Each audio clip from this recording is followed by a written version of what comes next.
So we'd like to thank you for joining us today, and we're going to be talking about the ghost economy. And I've had a lot of people ask me here at South by Southwest just exactly what is the ghost economy. And what we tried to do in this video is to give you a little flavor of what is happening in every company, regardless of being a retailer or not, in any part, in any corner of the world.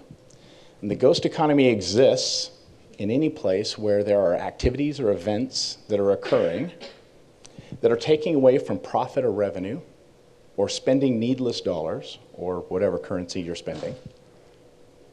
And you don't have a way to really see those activities. You don't have technology or capability to see those events. And those events and activities are taking away from the health of your profit and loss statements. The ghost economy is a huge problem. IHL, a research group, has pegged the number at $800 billion of lost sales in retail alone. If you can imagine what happens in other industries and how big those industries are as well, the ghost economy is a very, very real and very important aspect of your business to understand. Our panel today is to really discuss that, and I'm going to turn the time over to Joe, and he's going to introduce us and provide the kind of the kickstart for the discussion. Thank you, Joe. Well, welcome everyone. I'm glad you could be here and cross the ocean to get here from the convention center. And as Kevin said, we're going to be talking about the ghost economy, and just to sum it up very briefly, the ghost economy is the land of lost opportunity. You know, you may be making sales, but are you making money? Are you making profits? You may think you know your company, but do you really know all the people, places, processes that are occurring this minute and what they're doing? And also, the thing about the ghost economy is you think you are in control, but you really are not in control because your ecosystem is built around partnerships, it's built around affiliates, it's built around departments, it's built around things that are actually hiding the scary things that you can't really see right now. And on a panel to talk about that today, we have Cindy Links, who is the VP of Direct at Brooks Brothers, you know, one of my favorite retailers.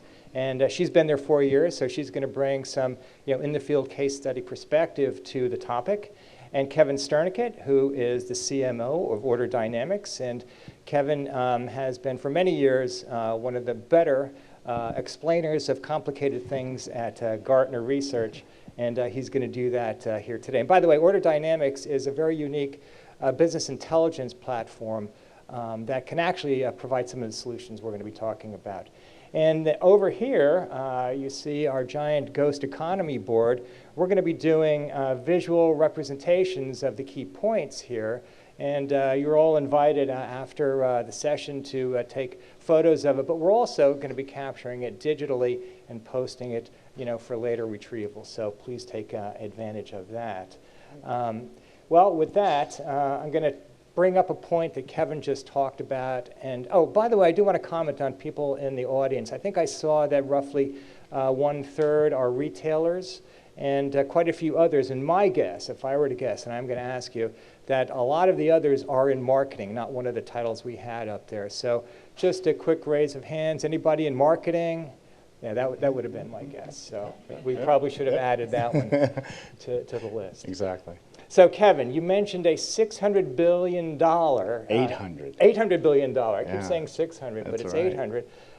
Inventory distortion, meaning out of stocks and overstocks. Tell us a little more about that.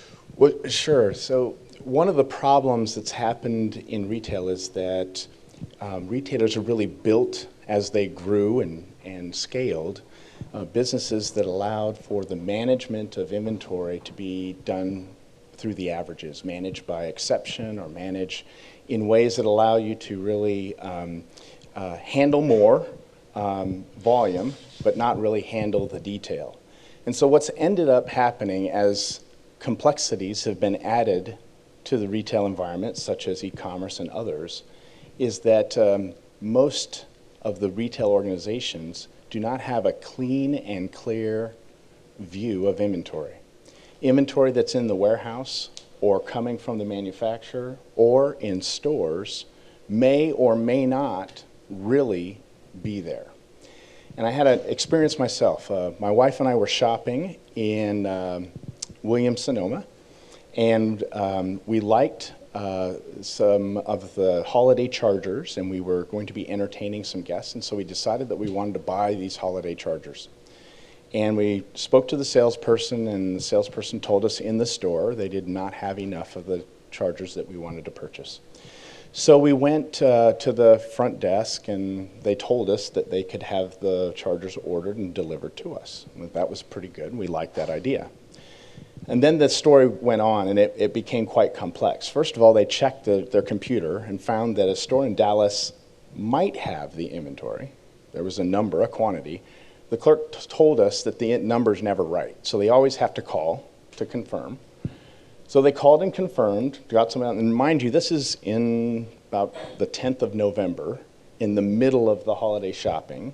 It's very busy. Called the store. In speaking with the clerk at the store, they did confirm that the quantity was available. But then from there, it became very difficult because it wasn't about just placing an order. I actually had to place an order over the phone and speak my credit card credentials, et cetera, over the phone, as well as my home address and my security code off of my credit card in the middle of the store. Because they didn't have a way to allow the store that I was in to order and have delivered to me the inventory that I needed. And that was because of the different complexities of where inventory exists and who can see it and who can have access to it. And it's a big problem.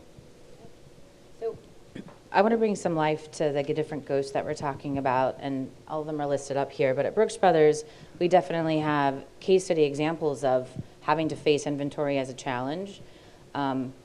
I want to talk about the complexity of Brooks Brothers for a second, because I'm sure we have retailers in the audience who are starting up, because I feel like that about South by Southwest as I'm here.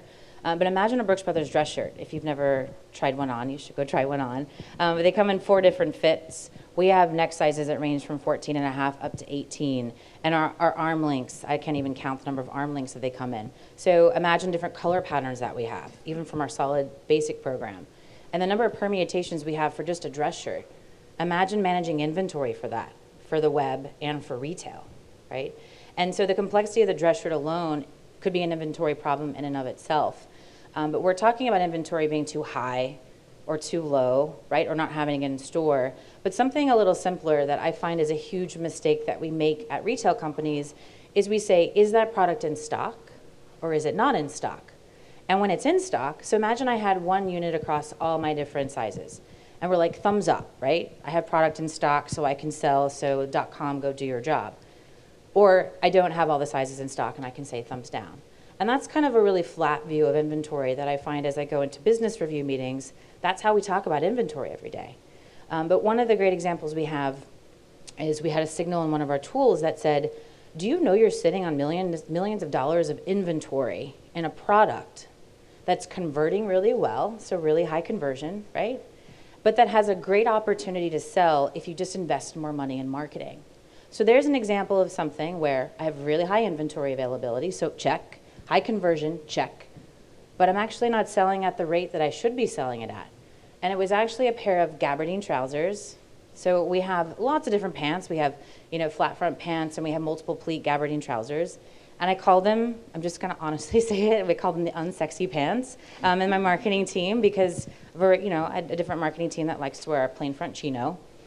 And the inventory position we were sitting on was pretty incredible. And I looked at the data and we said, wow, we have a lot of internal traffic, which means we probably have a lot of existing Brooks Brothers customers going to the .com, right? Typing in gabardine trouser, finding it. Oh, great, it's in stock, so I'm going to buy a few. But imagine if you were on Google and you couldn't find it, or you had never been to Brooks Brothers before and needed to experience the brand. Well, we found out that our external traffic, right, driving to the .com was too low from where it needed to be for the amount of product that we had invested in. So I went over to the marketing team's office and I'm like, hey, are we buying keywords on gabardine trousers? And the team's like, no, who wears those? Right? Like, Cindy, everyone's wearing these pants over here. I'm like, well, no, as an organization, we have a lot of different types of customers and we should be investing in these products. So what was so interesting about it is something as simple as we didn't bid on the keyword because our product assortment is so big and someone had overlooked it because it wasn't the hot key marketing item that we had in the catalog, right? Or that we had on the .com homepage that day.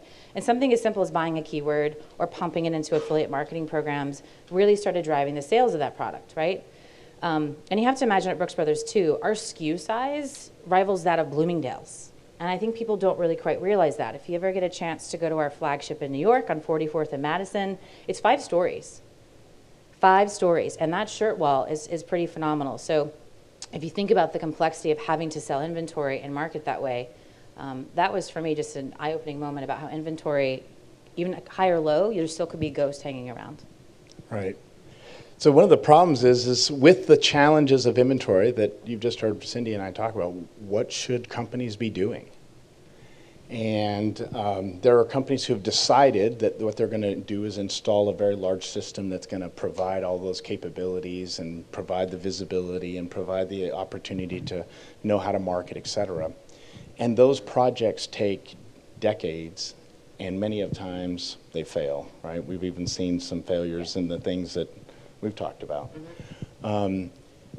What many companies are beginning to understand is that they need a layer of technology that helps bring these pieces together so that you can see inventory wherever it is, and you have the ability to understand how to better utilize that inventory in ways that will be more productive.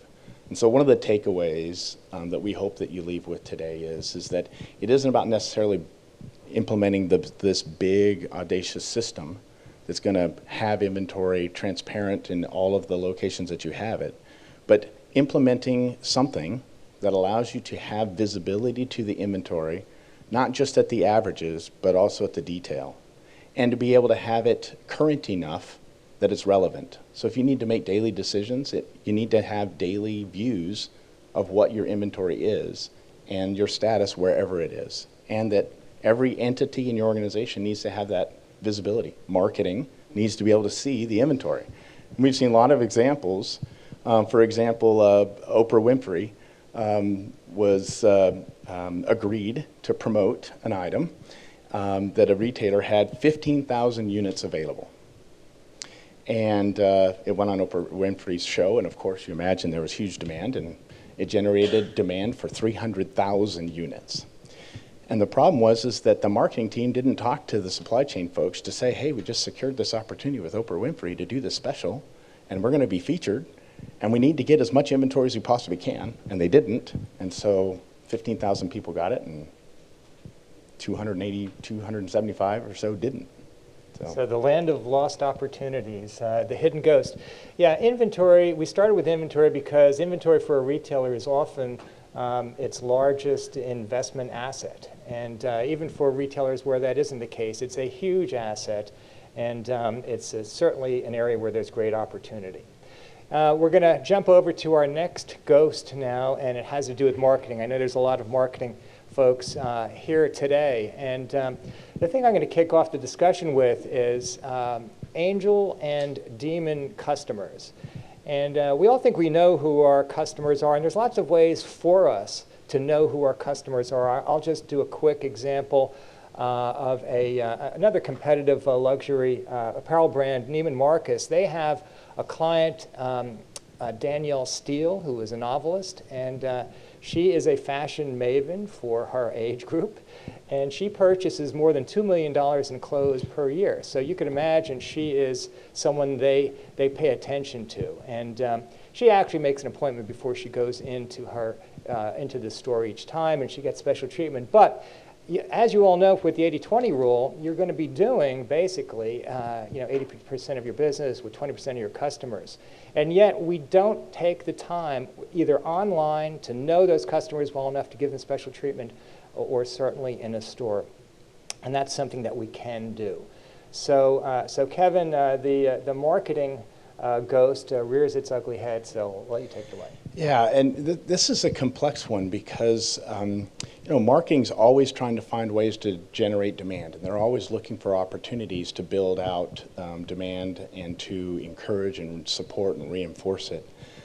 Many times in the process, however, there are many organizations that need to be included. There's the planning group, the buying group, the supply chain group, the e-commerce group, the stores. They all need to be included in these decisions about what to market, when to market, and how to market. And many times in organizations, the marketing groups are doing a fantastic job of generating demand, but they haven't communicated with the other groups and organizations to really see that demand through. Just as I mentioned the Oprah example and how they generated the demand. But on the marketing side, it's even more complex, because marketing isn't just about the single opportunity of demand, it's about the multiples of opportunities of demand and how you generate and how many impressions you want a consumer to experience and require in order to actually make a purchase or to be incented to do something. And there's several things that Cindy has experienced as she has begun to solve these, and I'd like to hear a couple of her examples that I think are quite fascinating. So Kevin, really, I don't think he knows this. Oprah wears our Brooks Brothers shirts, and we were on Oprah, I don't know, 4 years ago, 5 years ago? I didn't know that. Yeah, so he didn't actually know it, so I'm glad it was a shout out. Did she But say we that? had the inventory. We weren't the one who didn't have the inventory, just to be clear. So this one's my favorite. I love marketing. I run digital marketing for Brooks Brothers. We have a really great group.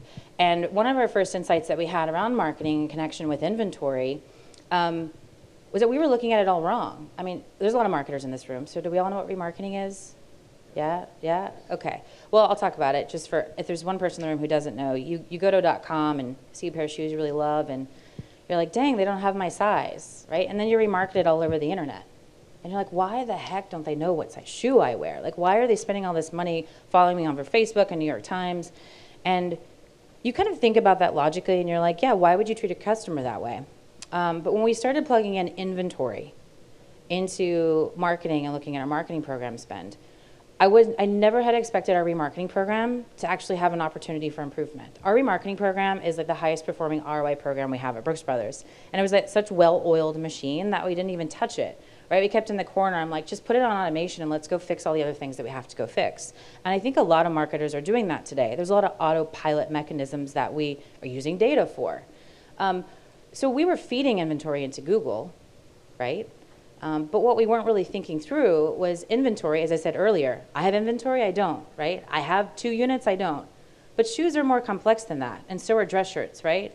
And if I'm remarketing to you because I have inventory, I should be looking a little bit deeper than that. Let's say that I had 100 units, but I only had them in one size out of a 12 size run.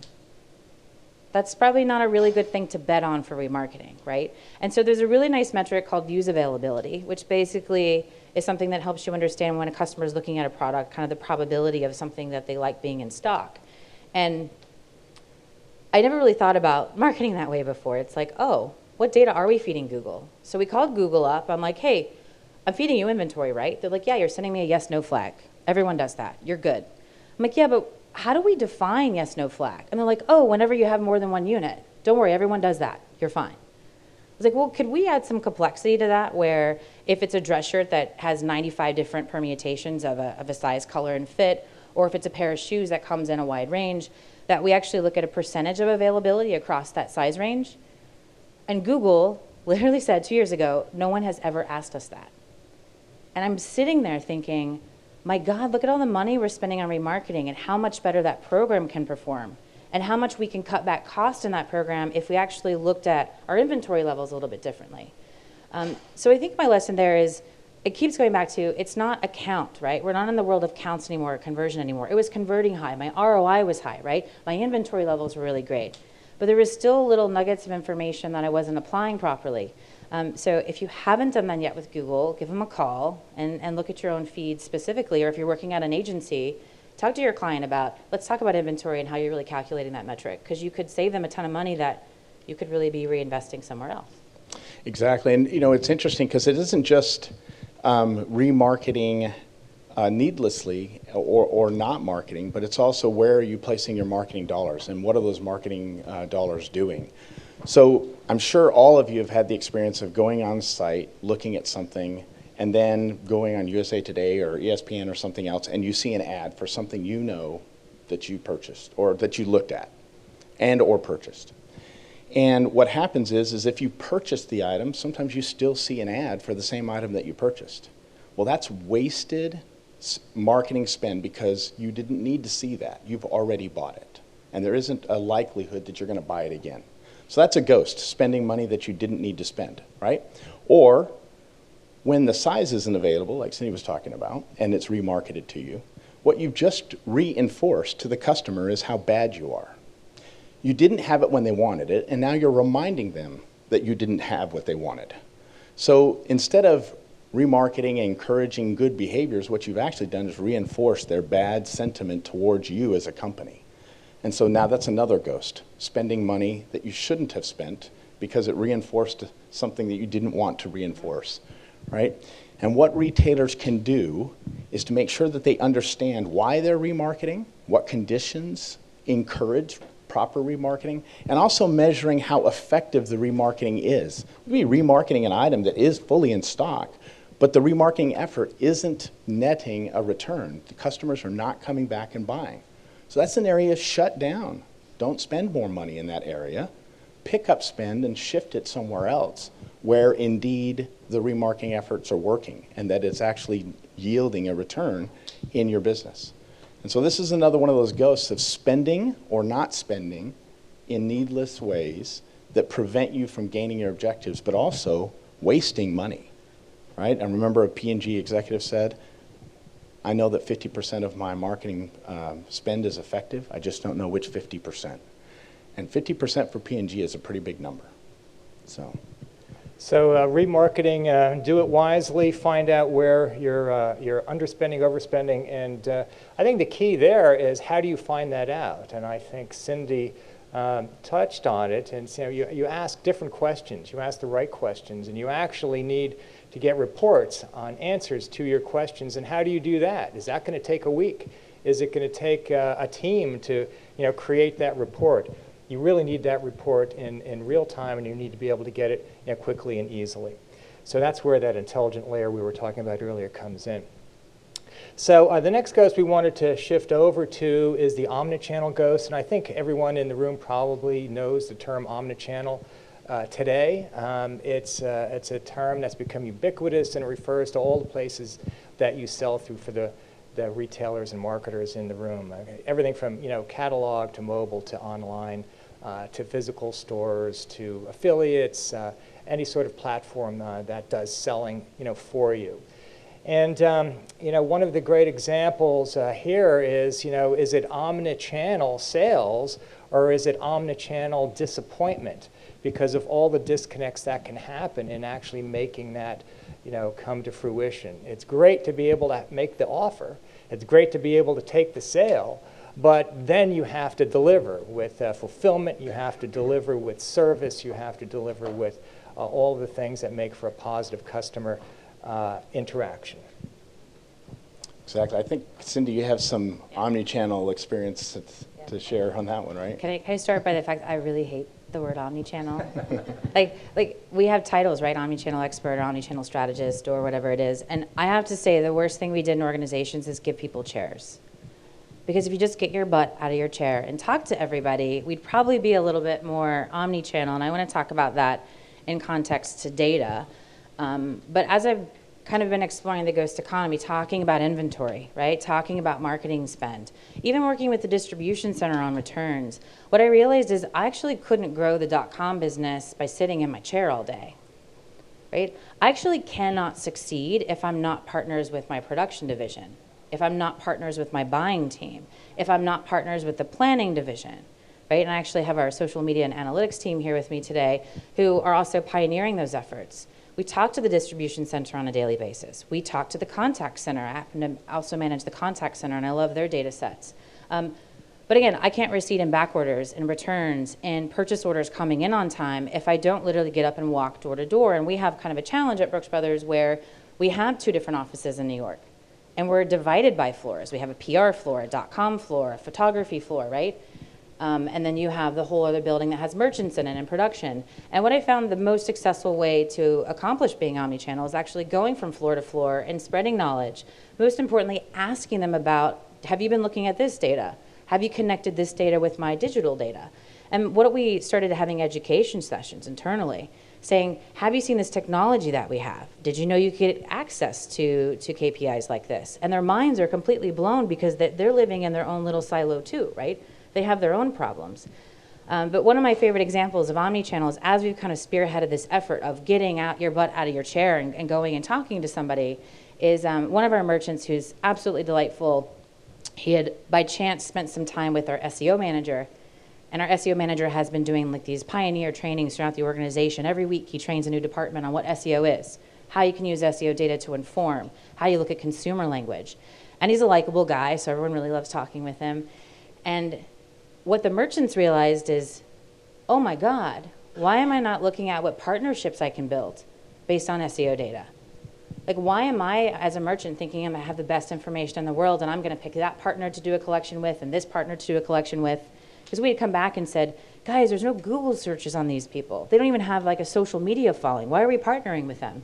So now the merchants meet with the marketing team to understand who's trending in the digital space, who has really large volume on their website, who's actually being searched for quite often on Google.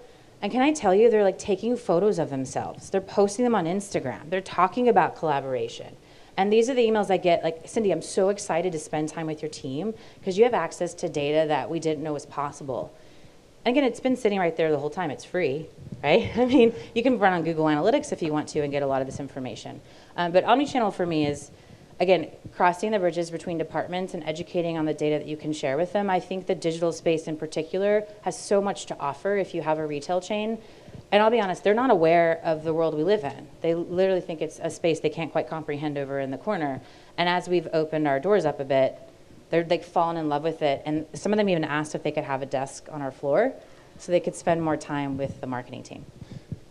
And you know, the interesting thing about the omni-channel is, Cindy, is that the customer doesn't think in channels when they're shopping at any retailer. I mean, you think of your own shopping experiences. You're not thinking, I'm going to go e-commerce retail shop right now. You just think, I have something that I want to buy, and what is the quickest way in order to buy what I want? And in my research as a Gartner analyst, 2 words really came forward that typified what customers were looking for from a retailer that they wanted to give their loyalty to. And one was the word yes, and the other was the word now. And customers want what they want, and they don't want to be told no, ever, for returns or quantities or et cetera. And when they ask, when can I get it, they don't want to hear 2 weeks from now. I remember 10, 15 years ago shopping at Best Buy and wanting something, and it wasn't available. And the answer was, well, we get a truck on Thursday, come back, and maybe it'll be there. And that doesn't work today. If you can't tell the customer when they can receive it and deliver it when you promise, there are way too many other options for consumers to do other things and go other places. I was in a session earlier today that was talking about the millennials and how they think and what the millennials are looking for. And a lot of folks have accused millennials of not being brand loyal. And that's really not the truth, according to what the presenter was talking about. The millennials really haven't had enough experiences to demonstrate loyalty. What they're really doing is they're sampling, and they're trying to see what they like and the experiences that they enjoy and that they feel that they're appreciated with. And so as customers are shopping, they just want to hear yes to whatever you want. Remember, you have the money in your wallet or purse, you're ready to spend, and you don't want to be told no. And you want to receive it now, instant gratification. And it's interesting because even about the products that we love, and so many of us have, I see a lot of Apple products and laptops, I venture to guess that when the first iPod came out, if we remember, it was really hard to get them. It was almost impossible, and for a long time. I would imagine if that were still the case, that we wouldn't see the Apple company that we see today, because now would not be the answer.